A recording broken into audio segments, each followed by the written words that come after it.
All right, welcome to Unit 7, Video 2. We are on Populism and the Populist Party. Don't forget that Unit 7 is all about the progressive era. Progressive meaning, let's make progress, let's move forward, let's help fix the problems created by the Gilded Age. Now, we talked last time about the farmers, the agrarian movement being the beginning of that time where we think, okay, if the people come together and demand change, we might just see some movement. Populism and the Populist Party is the next step in that puzzle of realizing that the people, when they demand change, change can happen. Let's get a little bit of background here. The Populist Party is going to also be known as the People's Party. They are going to have a couple very simple goals. The first is to preserve agriculture. The second is to stop the corruption that had been formed between big business and the government.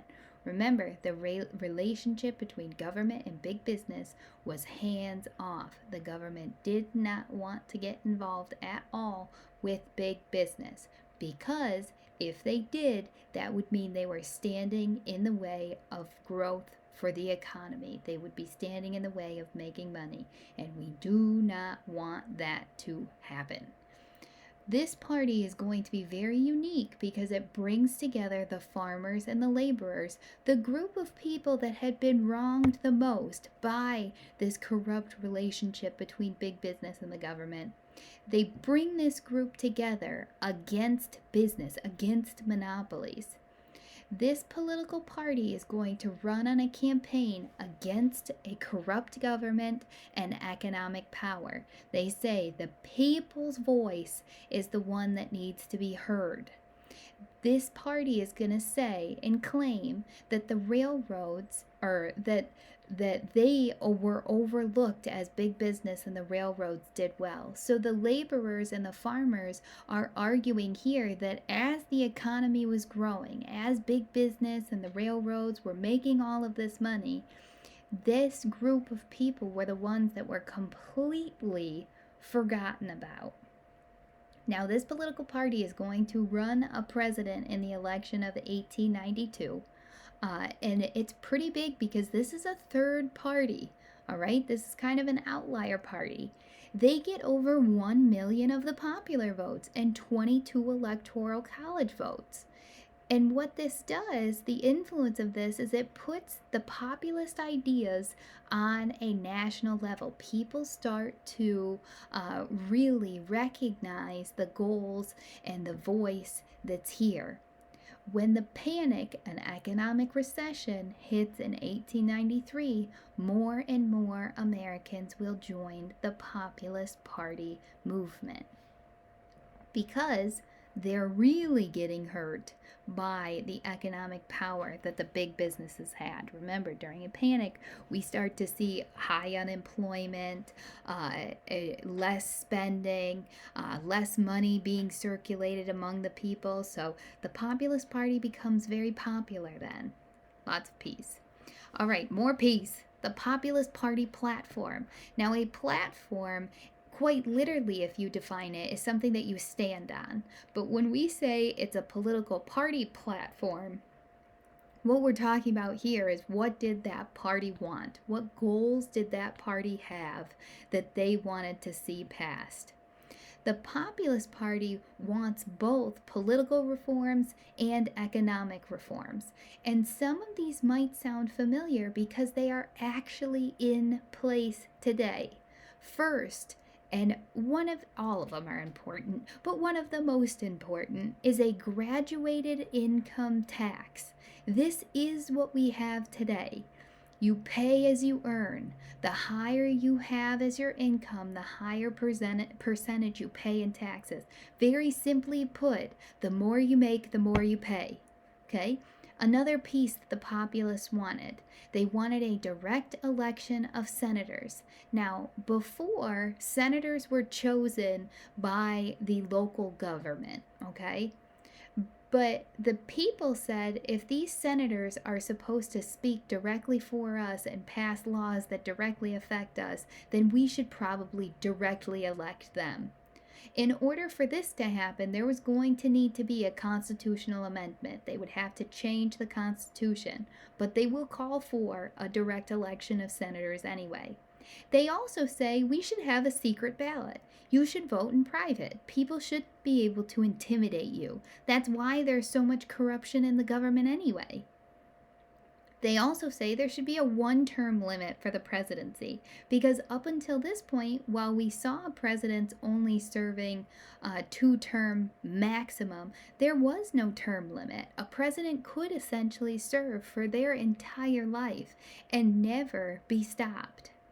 Now, this is where they get a little crazy. They are going to call for the coinage of silver to be a piece of our money supply. Okay? And the reason being is they wanted to create inflation. Now, inflation would help farmers because that would raise the price of their crops. They would be making more money, and that's good for them because they're not doing so great right now. But it doesn't really help everybody to have inflation, because if you have higher prices, that means that that doesn't mean that wages for laborers go up. It just means that the price of everything goes up. So while this would help farmers, it would actually hurt wage workers. And this is going to be the biggest sticking point that really hurts the Populist Party, because people will be very weary, very cautious about changing our money supply. Because up until this point, we did have paper money, but it was directly backed by gold. So if you had $1, there would be $1's worth of gold in the bank to match that.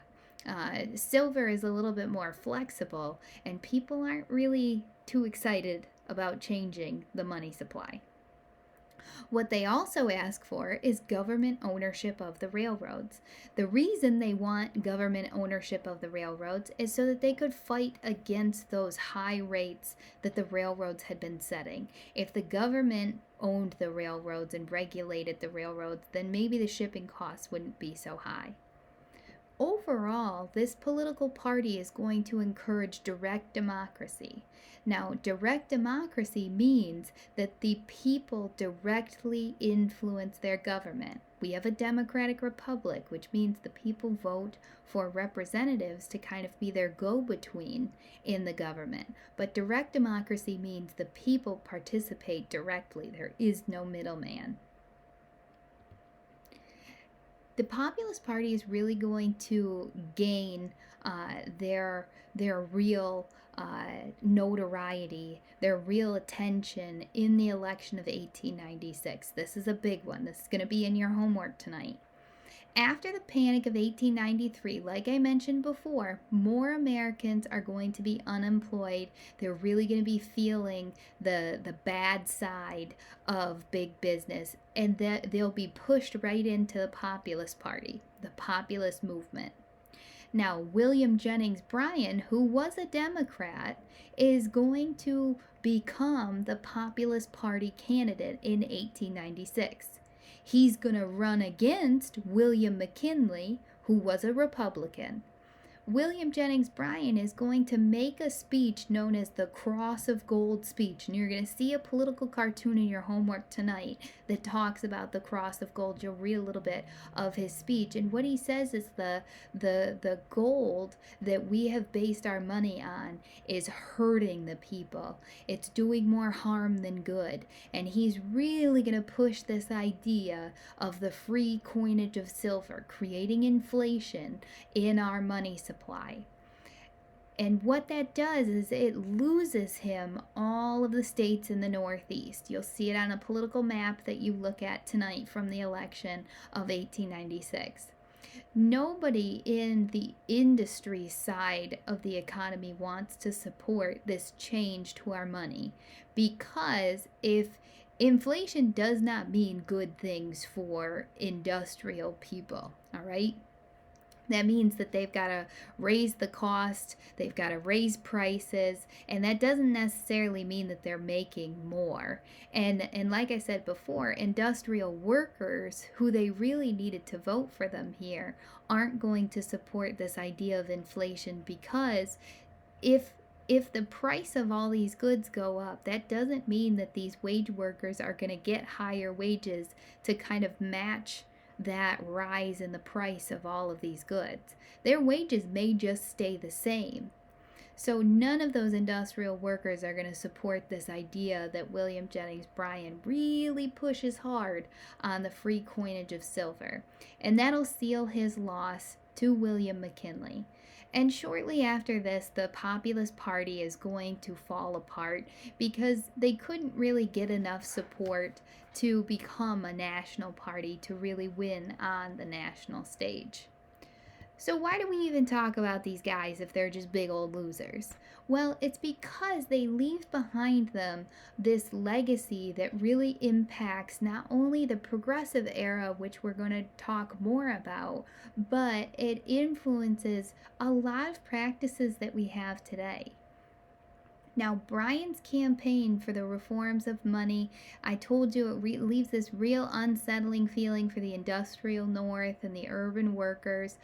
The Populist Party members are going to return to the Democratic Party, but they take with them the reforms that the Populist Party had discussed. And a lot of those reforms are going to be passed in the 20th century, which is the 1900s. Some of those are going to be the graduated income tax, that idea of the more you make, the more you pay. They will get regulation, government regulation of the railroads, and we will see us move away from this gold standard that we've been stuck to for so long. So we will eventually get a more flexible money system. Today, our money is really just backed by the promise of the government that it has value. There is not a real hard currency behind our money. So we do what Bryan had suggested we do in the first place. He was just very before his time. Candidates also, as a result of the election of 1896, are going to change who they campaign to, and they're going to start campaigning directly to the people and directly to their needs. We saw this in the last election. Those candidates were speaking directly to the American public. That trend, that idea of speaking about what we want, we the people want, comes from the Populist Party, and even more specifically, the election of 1896.